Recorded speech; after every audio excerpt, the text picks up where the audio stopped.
पड़े, महाराज बताइए मैं आपकी क्या सेवा करूं, किस कारण से आपका आगमन हुआ। बोले बस ऐसे में घूम रहा था तो हमने कहा कि चलो घूम लो। बोले नहीं नहीं ऐसे आप बताइए मैं आपकी क्या सेवा। कहो तो 2-4 लाख गायों का दान, कहो तो हीरे मोती जवाहरात का, अगर आपकी शादी ना हुई हो तो कहो किसी ब्राह्मण की लड़की ढूंढ करके, वो भी बौनी आपकी तरह, आपका ब्याह भी करवा दो। गाम कांचनम गुणवद्धाम मृष्टम तथा नपेया मुतवाद प्रकरण्या। भगवान बोले भाई विवाह करने से क्या फायदा है। अरे भाई पत्नी आएगी,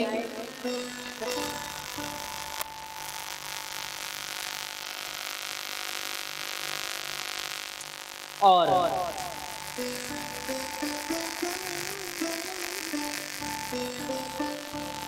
पत्नियां जब आती हैं तो 2-4 साल तक तो बड़े आराम से रहती हैं, और 2-4 साल के बाद उनके भी रंग बदलने लगते हैं, है कि नहीं? नहीं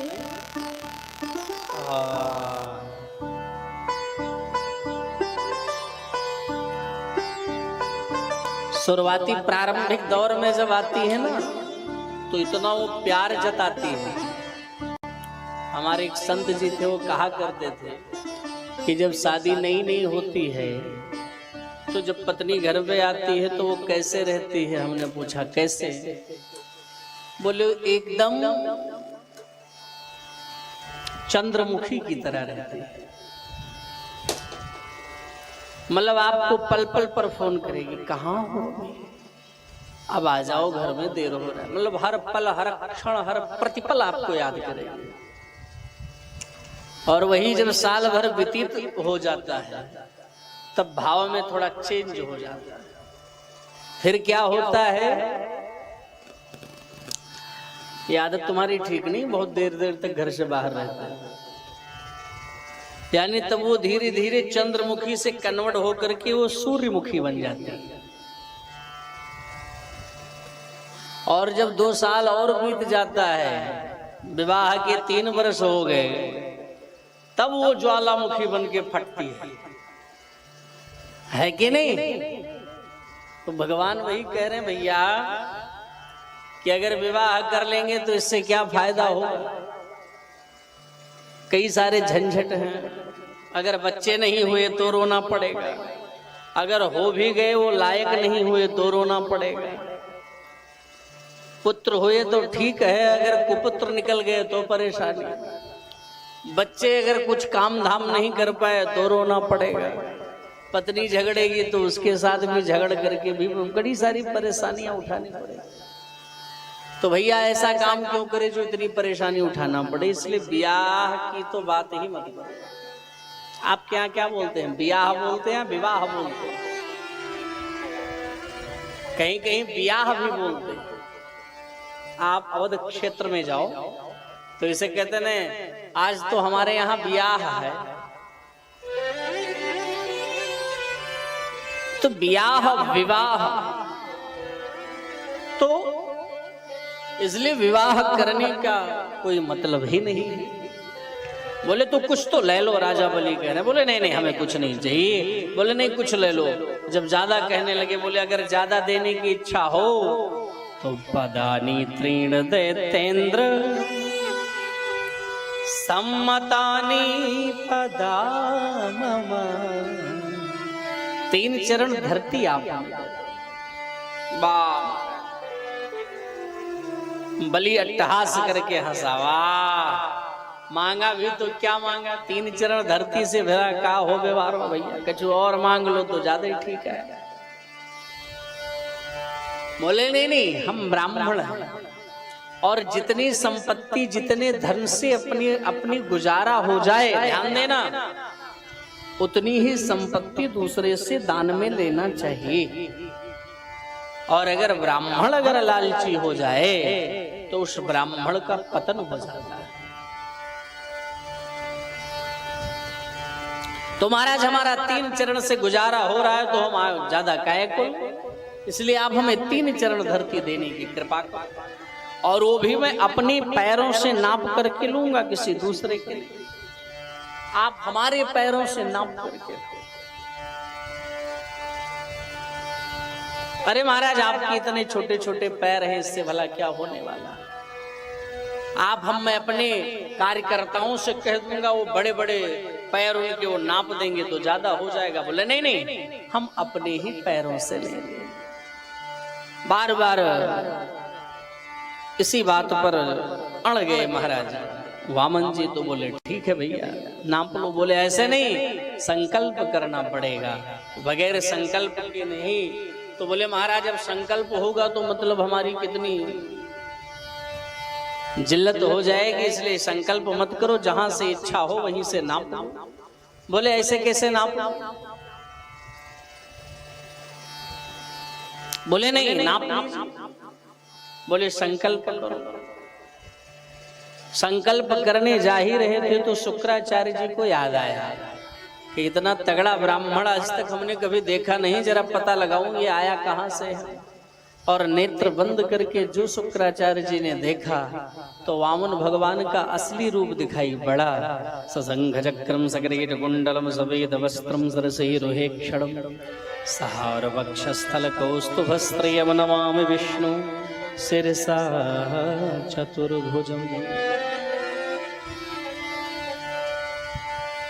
भगवान के शंख चक्र गदा पद्म वाले रूप का दर्शन किया शुक्राचार्य जी और बोल पड़े, वैरोचन नंदन बलि, इनको पहचानते हो? बोले अरे ये वामन है। बोले नहीं नहीं ये वामन नहीं है। बोले फिर कौन है? सही बोल पड़े, ए सवेरोचने साक्षात भगवान विष्णुरव्यया कस्य पाददितिर्जा देवानां कार्य साधका। ये कश्यप और अदिति के गर्भ से जन्म लेकर के आए हैं। क्या करने के लिए? बोले देवताओं के कार्य सिद्धि के लिए आया। आप इनको 2-3 चरण धरती देने के लिए कह रहे हैं, 2 ही चरण में तो संपूर्ण धरती को नाप लेंगे, तुम्हें भिखारी छोड़ देंगे। पूरी पृथ्वी को नाप लेंगे भैया। बोले महाराज तो कैसे मना कर? बोले झूठ बोल दो, मैंने कुछ नहीं देने के लिए कहा था, नहीं तो कुछ बचेगा ही नहीं। बोले ऐसे कैसे मना कर दो महाराज, आप बताओ। झूठ बोलना पाप है। तो बताया कि कुछ स्थान ऐसे हैं जहां पर झूठ बोलने से पाप नहीं लगता।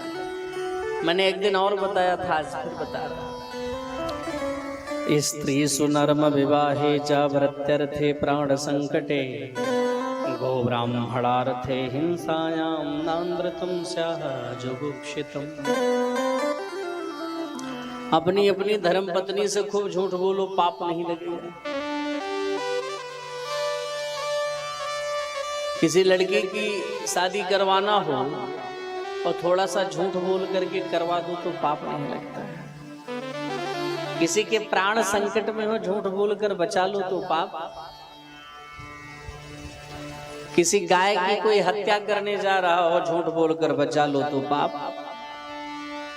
किसी ब्राह्मण को कोई मारने जा रहा हो, झूठ बोलकर बचा लो तो पाप। किसी जीव की कोई हिंसा करने जा रहा हो, झूठ बोलकर बचा लो तो पाप नहीं लगता। बहुत समझाया लेकिन लास्ट में एक ही निवेदन किया कि नहीं असत्य सम पातक पुंजा, असत्यादि परा अधर्मो। झूठ से बढ़कर के और दुनिया में कोई और अधर्म नहीं, इससे बड़ा कोई और पाप नहीं। इसलिए महाराज हम झूठ तो नहीं बोल पाएंगे।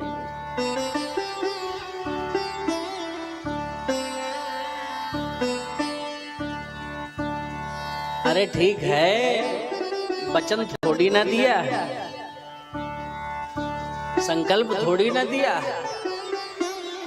बोले गुरुदेव संकल्प नहीं दिया है तो क्या हुआ, वचन तो दिया है, और ये वचन किसी संकल्प से कम थोड़ी है।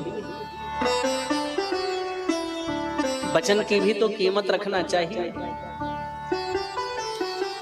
लेकिन हम लोग वचन की कीमत नहीं कर पाते। रामायण की एक प्रसिद्ध चौपाई है जिसमें दशरथ जी अपने वचन की प्रतिबद्धता को लेकर के निवेदन करते हैं। क्या कह रहे हैं?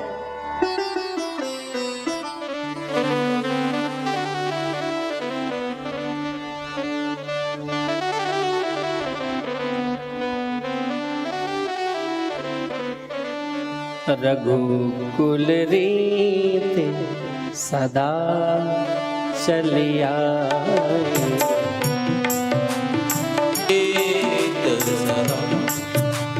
चलिया रघुकुल रीत सदा चलिया, रघुकुल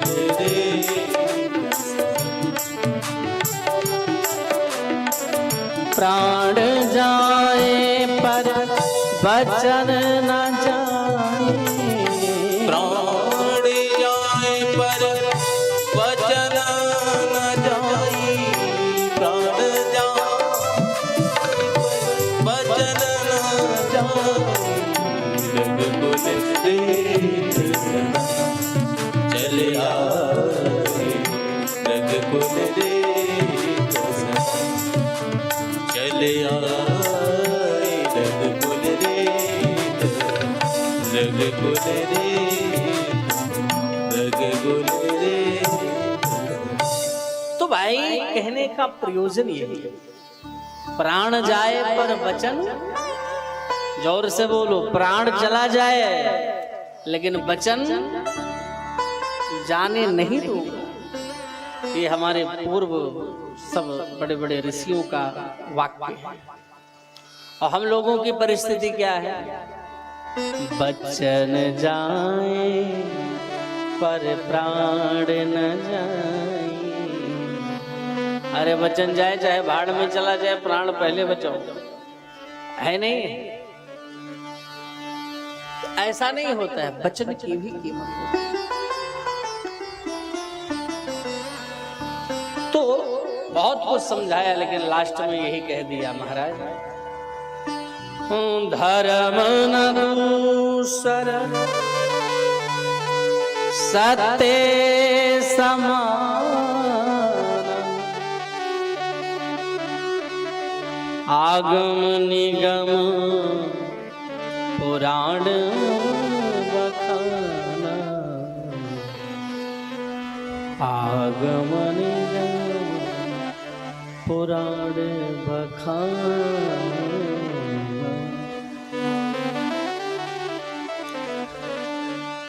सबसे बड़ा धर्म है कि हम सत्य हो।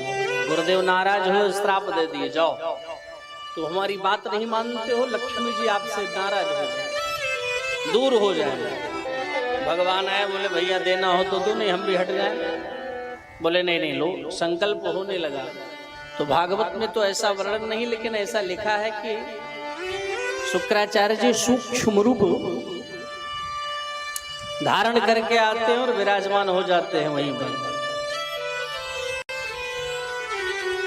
और जब वहीं विराजमान हो गए तो जहां से पानी निकलना है संकल्प के लिए, पानी ही नहीं निकलेगा तो संकल्प कैसे होगा? भगवान समझ गए, अपनी कुशासनी से कुश को निकाला और एक आंख बंद करके ऐसा निशाना लगाया जहां पर शुक्राचार्य जी बैठे थे। उनकी एक आंख गोविंदाय नमो नमः।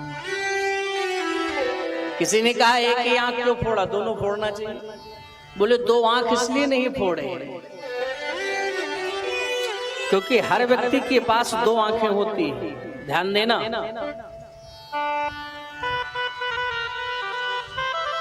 लखनावासियों, और ये दोनों आंखों का नाम है, एक का नाम ज्ञान है, एक का नाम वैराग्य। तो भाई भगवान कहना चाहते हैं कि ज्ञान वाली आंखें तो बड़ी तीखी हैं बाबा की, लेकिन वैराग्य वाली आंखों में थोड़ी मोतिया बिंदु की शिकायत है। इसीलिए हमने इनके वैराग्य वाली आंखों का ऑपरेशन किया है।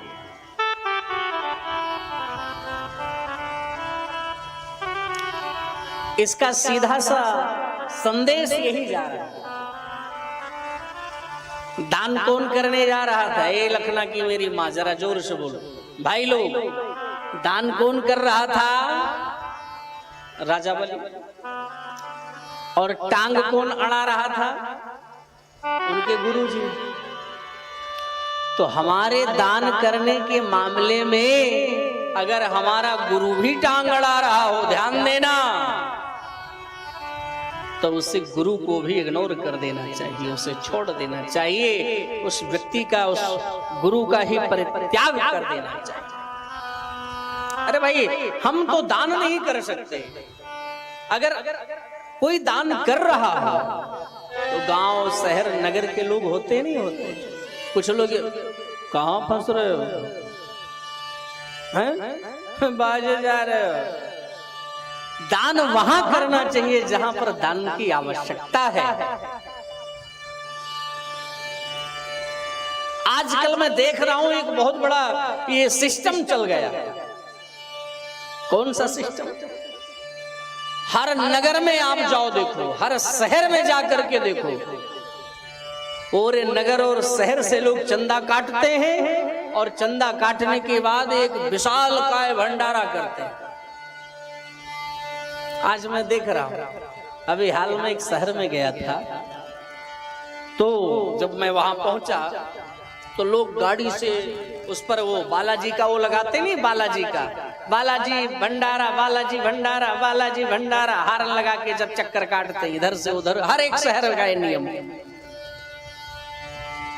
कम से कम 10 लाख रुपए लोग कलेक्शन करते हैं, चंदा लेते हैं। उसके बाद करते क्या है? भंडारा। भंडारा में क्या बनवाते हैं? खूब चकाचक पूड़ी सब्जी मालपुआ रबड़ी खूब बनवाए। और भोजन कौन करेगा? भोजन कौन करेगा? जो चंदा दिए हैं वही, जो चंदा दिए हैं वही आकर के बैठ के भोजन करें। अरे तो आप अपने घर में नहीं खा पा रहे थे, यहाँ चंदा देकर यहाँ इकट्ठा होकर के खाने का कोई नया सिस्टम आपने निकाला। अरे भंडारा उसे कहते हैं कि जाकर किसी तीर्थ स्थान में जाओ, वहां भंडारा करो और इसके बाद एक जागरण या ऑर्केस्ट्रा ग्रुप बुला ले, है नहीं? और उनको बुलाने के बाद वो आकर के भगवान के ही कपड़ों को पहन करके, और ऐसे भद्दे भद्दे आजकल के गायक को मैं देख रहा हूं कि वो भगवान के भजन को भी ऐसे उटपटांग तरीके से गाते हैं कि हमें अगर मिल जाए हम उनकी गर्दन काट दें। ऐसे लोगों को, यहाँ की मैं बात बताऊं, कलश यात्रा में जब हम रथ पर विराजमान थे, बैठे थे, उस वक्त उसमें एक लोग भजन बजा रहे थे, तो शंकर और पार्वती का संवाद उस भजन में चल रहा है। तो भजन में क्या कह रहे हैं जानते हो? कि शंकर जी से वो कह रहे हैं कि अब तो शंकर जी कुछ रोटी सोटी खाया करो। तो वो बता रहे हैं कि रोटी सोटी नहीं, तुम भी तो मोटी हो गई हो, तुम भी तो कुछ करो। वो कह रहे मैं तो जिम ज्वाइन करके स्लिम डिलीम हो जाऊंगी। ये गौरा जी का वचन है। अरे शर्म आनी चाहिए गाने वालों तुम्हें, चुल्लू भर पानी में डूब कर मर जाओ कि अपने ही देवता का तुम्हें मजाक उड़ाने में शर्म नहीं आती। और हम लोग इतने गिरे हुए व्यक्ति हैं कि हम लोग उस भजन को लगाकर फिर उस पर नाचते हैं। नाचते नहीं नाचते। और मैं ऐसे कई सारे भजनों को सुन चुका हूं, कितने भद्दे भद्दे वर्ड को यूज करते हैं लोग और उस पर गाना गा करके उस पर डांस करते हैं, भगवान के भजन को बर्बाद करते हैं, भगवान के नाम को बर्बाद करते हैं। और वही भंडारे में भजन लगाते हैं, वो डांस करते हैं और लोग पैसा फेंकते हैं। यानी थोड़ा सा केवल चेंज कर दिया है, बात वही पुरानी है जो राजशाही ठाट मुद्दा था।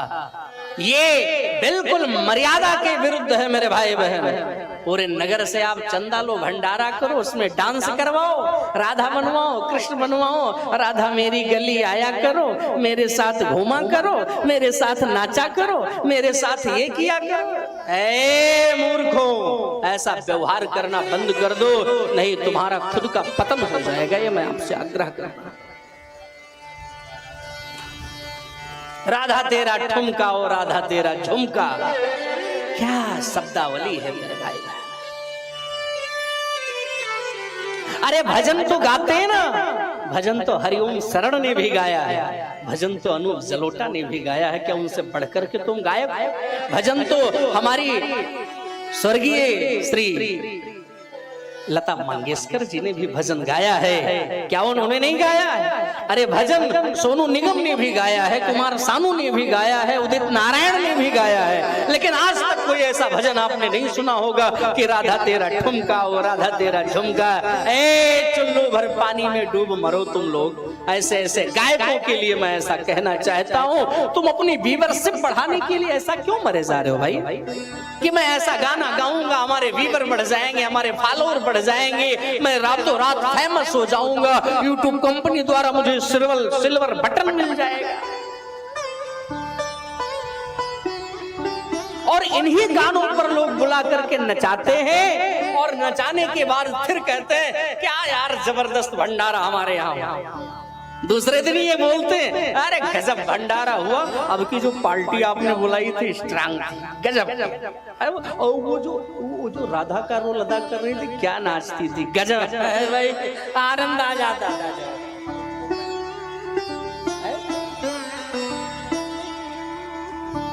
खूब आनंद लोग लेते, इसे भंडारा नहीं कहते। अरे भंडारा करना हो तो जाओ चित्रकूट जाओ, वृंदावन जाओ, हरिद्वार जाओ, काशी जाओ, मथुरा जाओ, द्वारिकापुरी जाओ, पूरे नगर से चंदा इकट्ठा करो, और इकट्ठा करने के बाद वहां जाओ और संतों को बुलाओ, जो घाटों पर ये गरीब असहाय लोग घूमते हैं इनको बुलाओ, और इनको बुला करके भोजन कराओ, तो परमात्मा भी आशीर्वाद आपको प्रदान करेगा।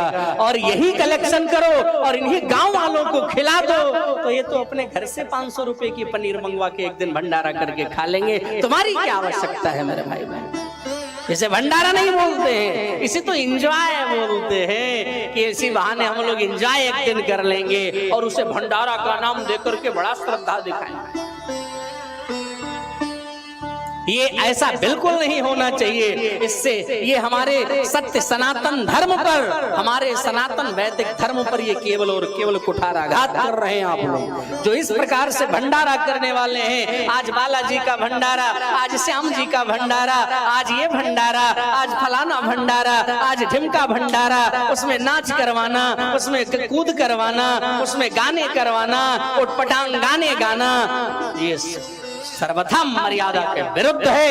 ये कदापि आप कार्य ना करें। मैं आप सबसे हाथ जोड़ करके प्रार्थना करता हूं, करना है तो किसी तीर्थ स्थान में जाकर भंडारा करो, वो एक आनंद उसका अलग है।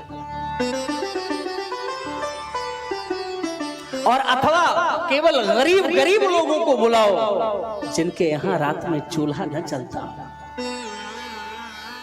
ऐसे लोग हैं जो परेशान हैं, सुबह भोजन करते हैं तो शाम का ठिकाना नहीं, सब्जी नहीं आ पाती है। अगर ऐसे लोगों को भंडारा में भोजन कराओ तो आनंद आ जाएगा मेरे भाई बहन। अब ऐसे उटपटांग काम करने से आनंद नहीं आता है। अगर मैं गलत कह रहा हूं मेरे भाई बहन तो आप हमें कमेंट करके बता देना हमारे YouTube चैनल के माध्यम से। अगर हमारी वाणी सत्य है तो ज्यादा से ज्यादा आप इस वाक्य को शेयर करना, कि लोग इसे सुन करके वो भी इसको ज्यादा से ज्यादा शेयर कर सके। राधे राधे बोलना पड़े।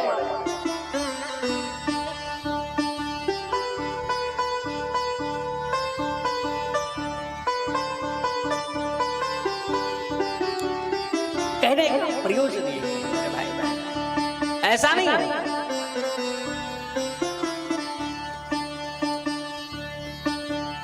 ओ महाराज बलि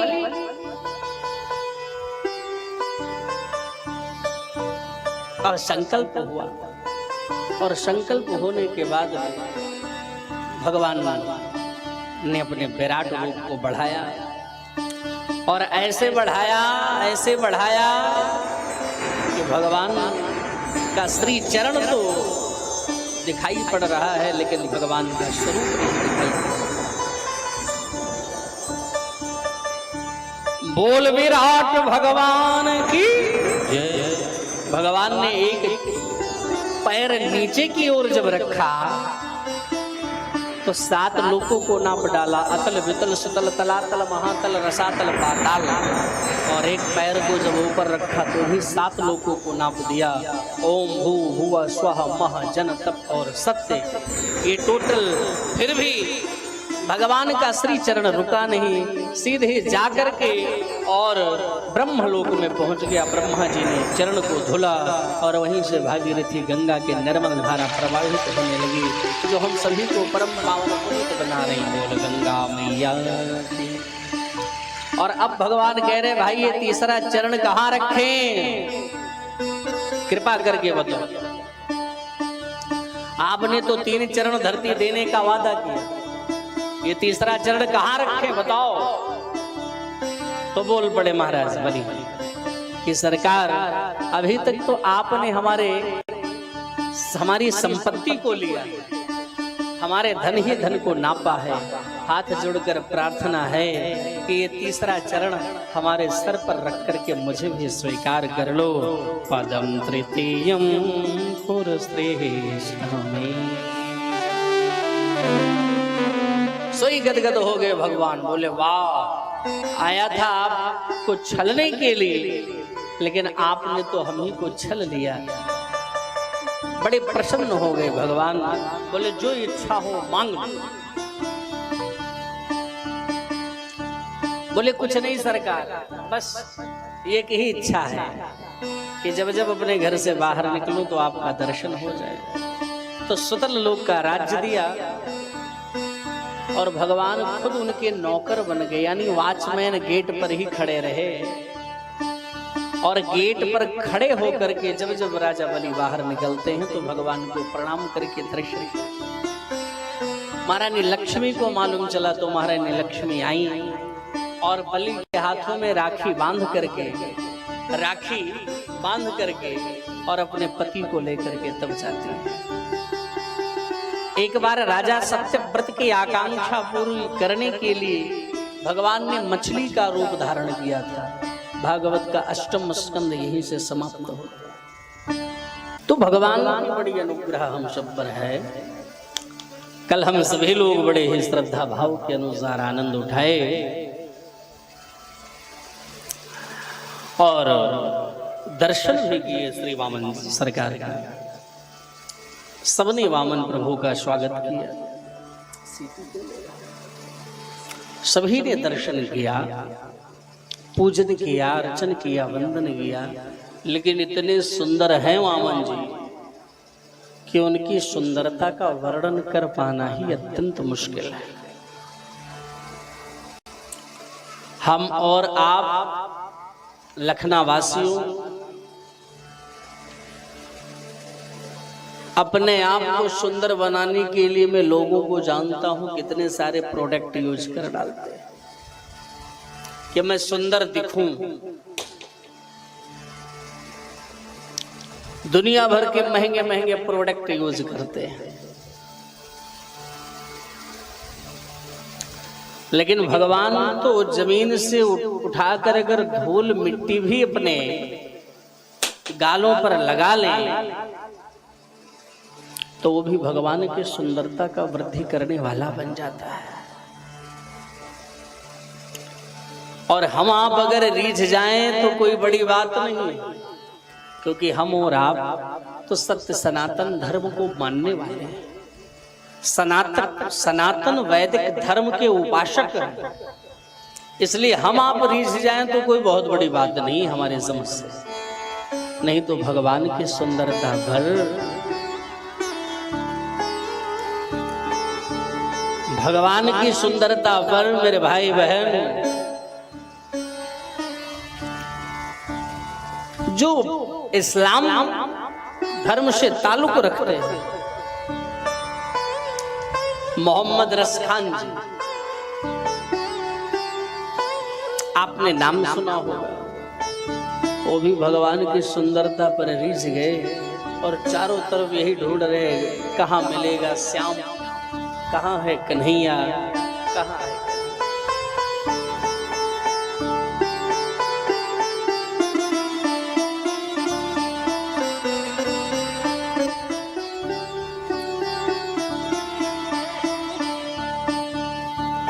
धूरी धरे आती शोभित श्याम जो, धूरी धरे आती शोभित श्याम जो, कैसे बने सोन चुनर चोटी, खेलत खात फिरे अंगन, खेलत खात फिरे अंगना, पग पैजनी बाजत फिरी कचोटी।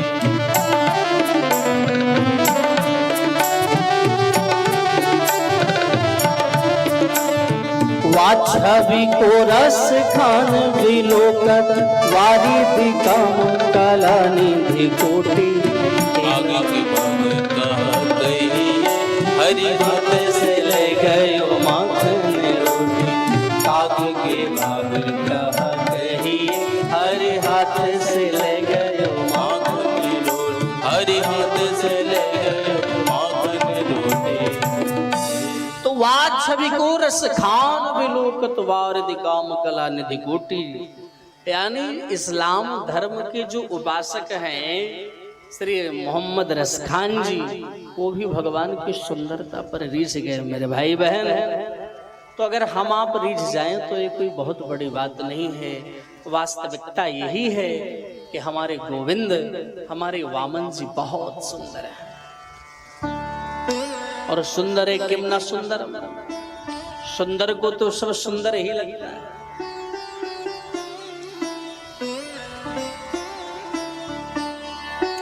माता अदिति ने भगवान को कौपीन पहनाई, बृहस्पति जी ने भगवान को आकर के जनेऊ धारण करवाया, दिशाओं के स्वामी ने जगतपति को छत्र समर्पित किया, ब्रह्मा जी ने कमंडल समर्पित किया, सप्त ऋषियों ने भगवान को कुशा समर्पित की, खड़ाऊं चरणों में समर्पित किया।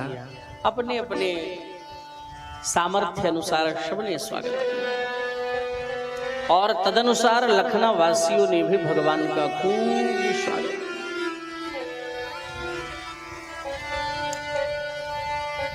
तो गुरुदक्षिणा जो मिला उनको श्री वामन जी को, वही अपने गुरुदेव श्री बृहस्पति जी को देने लगे। तो बोल पड़े हमें ये नहीं चाहिए महाराज। बोले फिर क्या चाहिए गुरुदक्षिणा?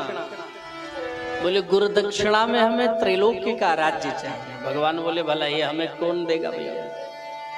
बोले देगा, आप जाओ और नर्मदा नदी के तट पर बलि एक पर एक यज्ञ कर रहा है, उसी से आप आग्रह करोगे तो अवश्य आपको दे। चल पड़े महाराज। अब छोटे से तो वामन जी और छोटे छोटे चरण और चरणों में छोटी छोटी चरण पादुका पहन करके चल पड़े। और जैसे चले सुखदेव जी ने भागवत में बड़ा विलक्षण संकेत दिया। क्या कहा? तम बटुम वामनां दृष्ट्वा मोदमाना महर्षयः कर्माणि कारयामासु पुरस्कृत्य प्रजापति।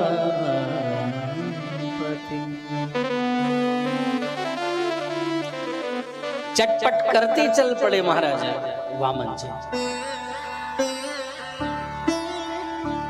और जो दूर से राजा बलि ने भगवान के स्वरूपों का अवलोकन किया, दर्शन किया, तो भगवान के चेहरे का जो तेज पुंज था उसे देखकर उस लालिमा का अवलोकन करके अंदाजा लगाने लगे। अपने गुरु जी से कह रहे हैं, गुरुदेव हमें तो ऐसा लग रहा है कि आज हमारे यज्ञ में साक्षात भगवान भुवन भास्कर का ही प्रादुर्भूत हो रहा है। भगवान भुवन भास्कर यानी भगवान सूर्य देवता का आगमन हो रहा है। अथवा अगर सूर्य देवता नहीं होंगे तो कोई ना कोई देवता जरूर है। हमें तो ऐसा लग रहा है कि साक्षात परमात्मा ही हमारे यज्ञ मंडप में आ रहा है।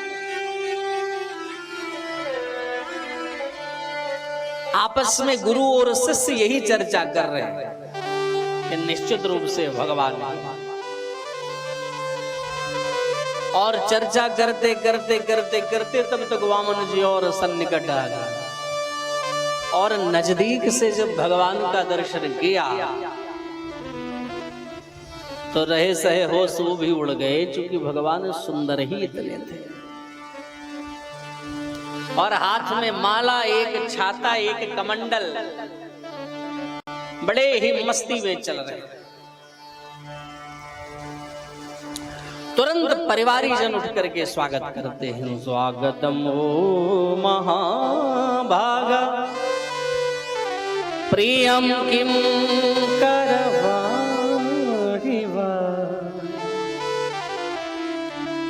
ब्रह्मर्षीणां तप साक्षात् मन्ये त्वारेव पुरधर। स्वागतम सुस्वागतम, ए ब्राह्मण देवता आओ आओ, मैं आपका स्वागत करता हूं। बड़े भाव से स्वागत करते हैं लखनऊ।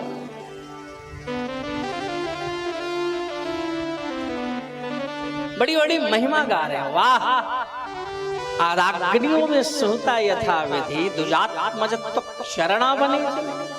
आज हमारे पितर सब तृप्त हो गए, आज मेरा कुल खानदान कृतार्थ हो गया। किसी ने कहा क्यों? बोले ऐसा ब्राह्मण हमारे दरवाजे पर। ब्राह्मण के आगमन मात्र से लखना वालों मेरी मैया, अगर वो साधक है, ब्राह्मण अगर अपनी ब्राह्मणत्व पर है, अगर वो हमारे घर में आ जाए तो हमारी एक नहीं कई पीढ़ियां वैसे ही तर जाती। हमारे जितने पितर इधर उधर घूम रहे हैं सबका कल्याण हो जाता है।